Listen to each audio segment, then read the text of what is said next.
Hi, it's Amanda here from Suddenly Autistic, and yesterday I posted my first video for a while after not being very well, and today I wanted to just start explaining a little bit of what mental illness feels like for me as somebody who's a late diagnosed woman who's autistic, has ADHD, and then there's the trauma history, the complex PTSD, and generalized anxiety disorder.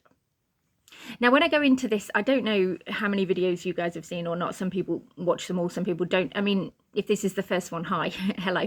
I'm turning 50 this year, which is just a thing that's good, I guess. And yeah, my diagnosis came a couple of years ago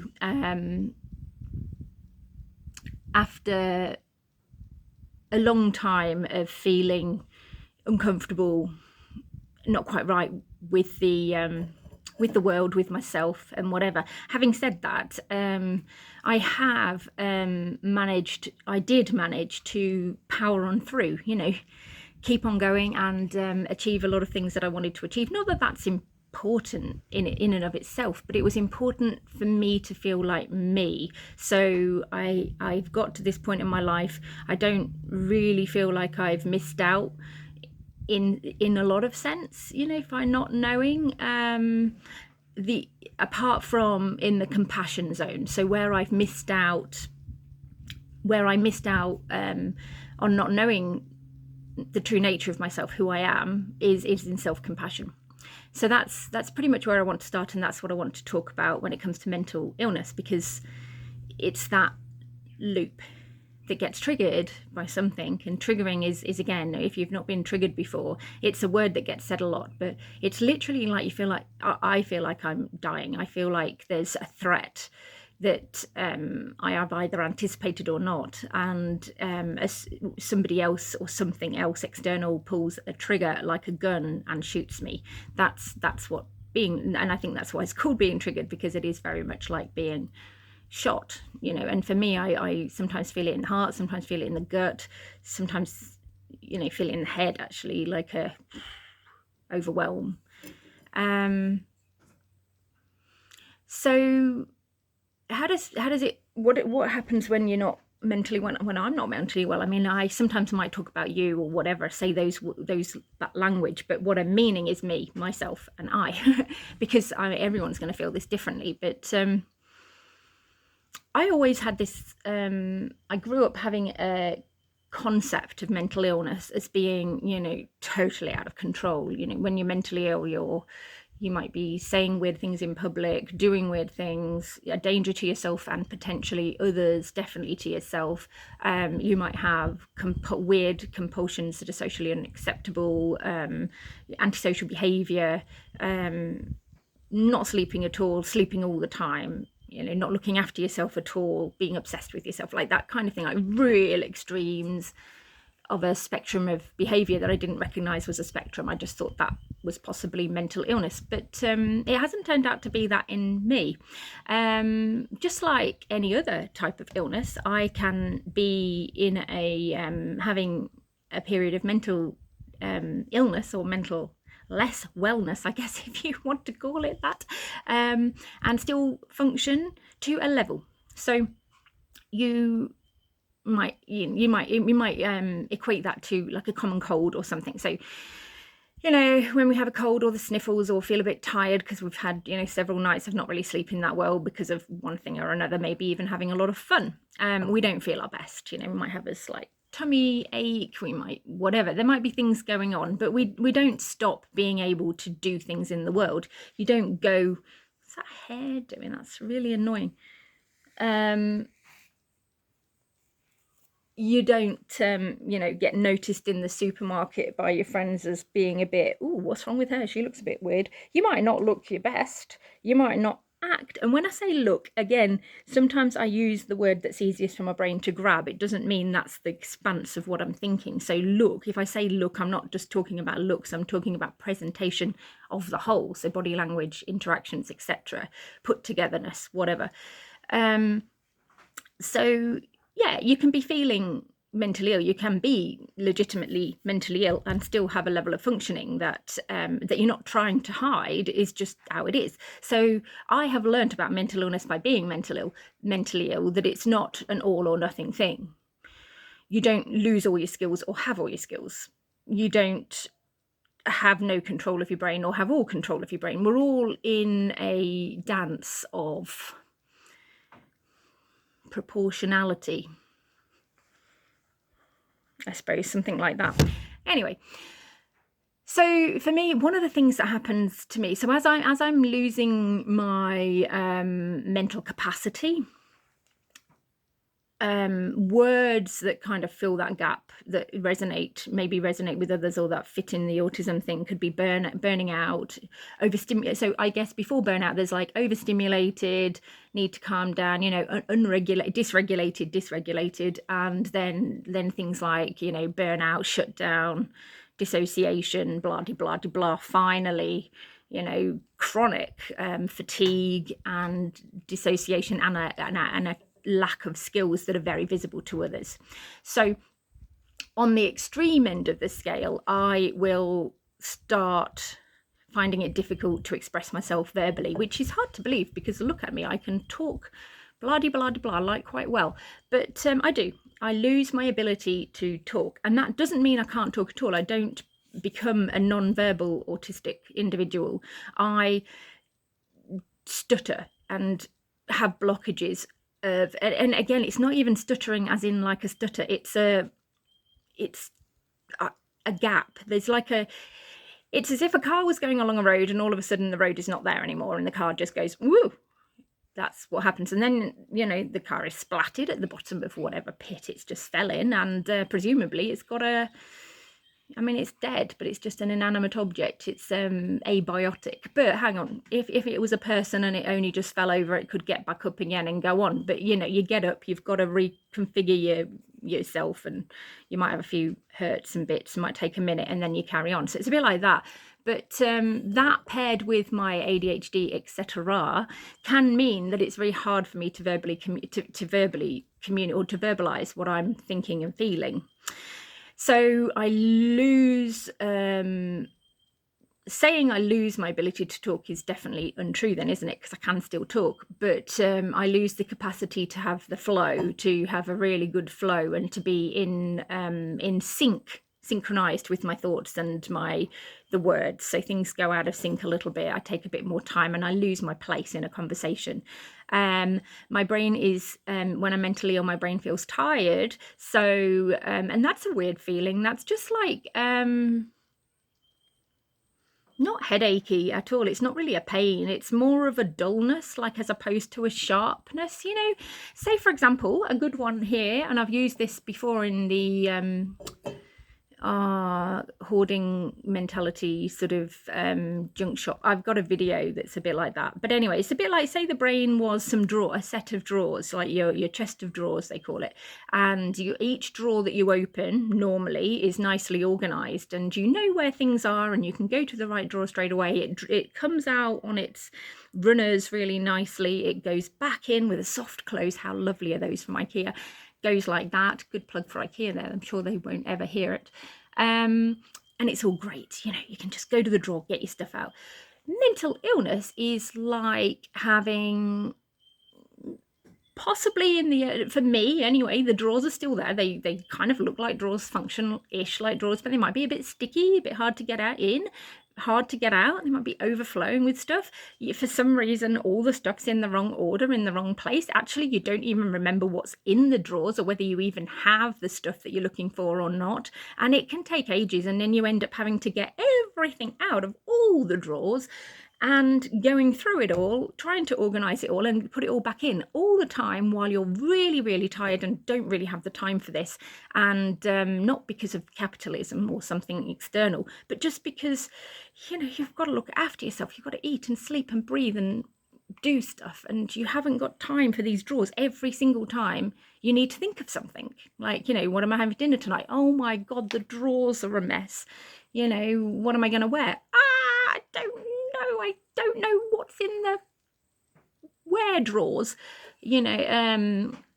can you produce this, whatever. Anyway, there's that. So a couple of things that happen sensorily wise. So my senses, my body, somatic sensing and feeling also can go out of whack, and I can become extra sensitive, more sensitive to certain inputs and like surrounding ambience, less tolerant of others, and or lose a bit of resilience and flexibility. So there can be that as well.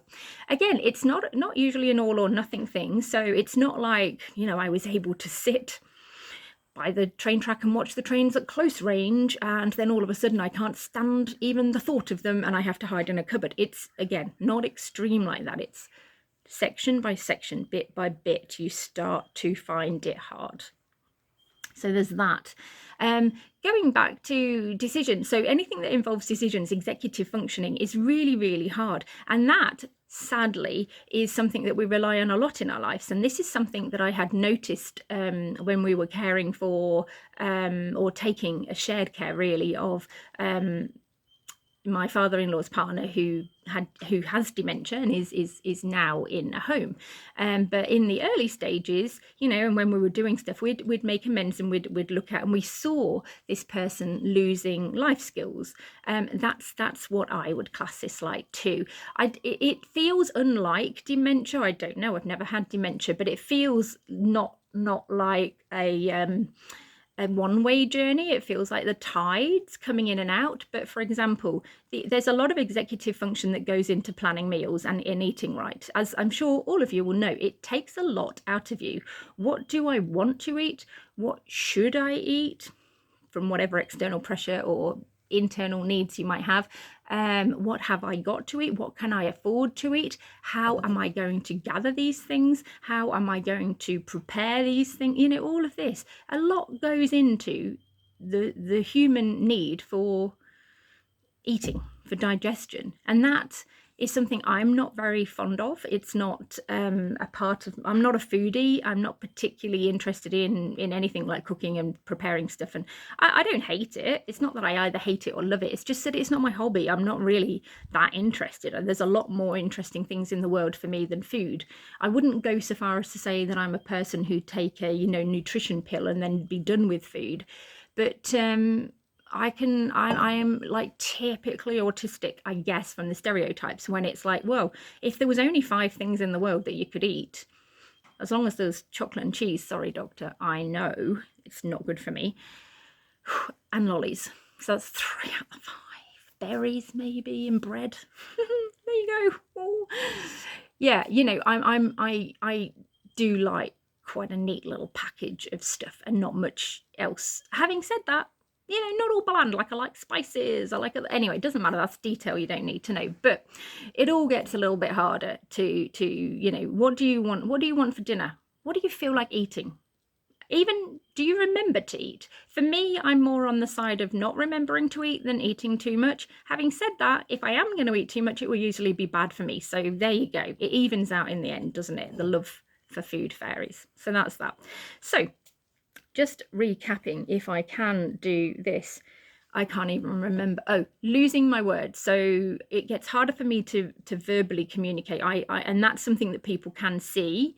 It gets harder, like my sensory regulation gets harder because I become more or less stimulated by external things that are somatic, that have a somatic response. So I can become find it harder to sort of manage myself and know what I need. Executive functioning skills go down, not completely lost, but whatever. But on that, the last thing I wanted to say on that is that really affects work. You know, producing stuff for other people is severely affected when I'm mentally ill, because it's there's a lot of executive skill and drawing on things in those drawers that are kind of broken all over the place in your house of your mind. There's a lot that goes on in there, so it becomes really hard. The last thing I want to say on that is one thing that is a good way out of this, because usually it's like the bear hunt. The way out is the same way as you get in. Blah, blah, blah, blah, blah. But the only difference being is I get out of my mental illness phase, or not so wellness, by spending more time in my own world, what I would like and need to do, being my own person, like nurturing my own individuality. So for example, it's a good way for me to get back to functional work is for me to do worky type stuff for my own benefit. So writing, communicating, producing videos like this is all part of my get myself back to work phase. Doing some hobby chemistry, because I'm a chemist, so I can do some chemistry for myself that nobody else cares about. It doesn't matter, I don't need to produce anything, just do something for myself. You might ask yourself, how does a chemist do hobby chemistry? Well, I will tell you. Making dye for clothing is chemistry. Extracting essential oils is chemistry.